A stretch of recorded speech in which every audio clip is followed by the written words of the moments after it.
Hi, good morning everyone. Sige, kay gusto man ta mag-content creator. Hala, sige, pabaga tagdag boy jay.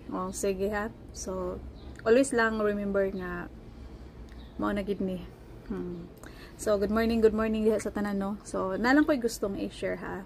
So, i-change myself gyud. Dako kay siya impact sa akong kaugalingon. So, ako mugod nga tao, introvert, tapos I'm afraid of public speaking. I have stage fright, so yun ani. So, kay tungod lagi nga gusto ta ma-content creator, kailangan na ta magpabaga-baga og naong. So, I'm afraid of judgment, I'm afraid of rejection, I'm afraid nga someone will say nga, uy, unsa man na siya, uy, unsa man ni siya, anong manginana bitaw. So, tungod sa training, na-inspired ko sa iyang giingon. Ani ang story. So, gipastorya mi sa atubangan. Ang pungtana lang ha is, what is your hobby and why?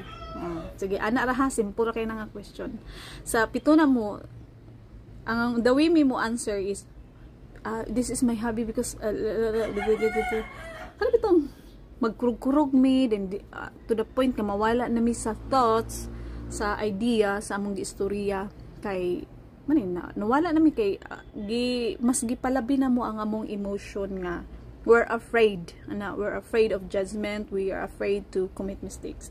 Then gipangutan namin sa trainer nganong inana mo, then nay isa ka buok nga sa among pito nga nagtubag nga nervous man gud mi ma'am ana siya niya na mong trainer o nga given na nga mag nervous gid mo kay kita tanan bation man ta ana kay we're just human, pero tungod ana nervous tungod maguna sa inyuhang mindset ni anak siya ingko dito ko nakaunaw ba nga labito pud no kay sa akong mind magud nga kung mao ni akong i-share baka unsa ilang naon then akong unsaon ako pag istorya baka maulawan ko inana ba daghan na kaayo og mga negative thoughts sa ako ang mind nga which is naka-affect gid siya the way how I deliver my message. So mao to siya in siya nga dapat di daw ta magpasulabi sa ato ang emosyon, dapat daw nga i-change atong mindset. So dito na ko na-realize no nga bitaw no tinuod sud kung unsa jud ang imuhang kanang ibutang sa imong mindset, mao pud na ang expect nga mahimong output.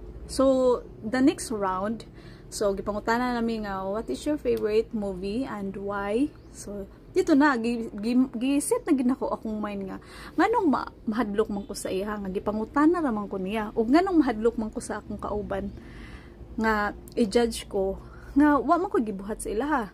So kung i-judge ko nila nara sa ilaha, basta ako I'm doing my best. So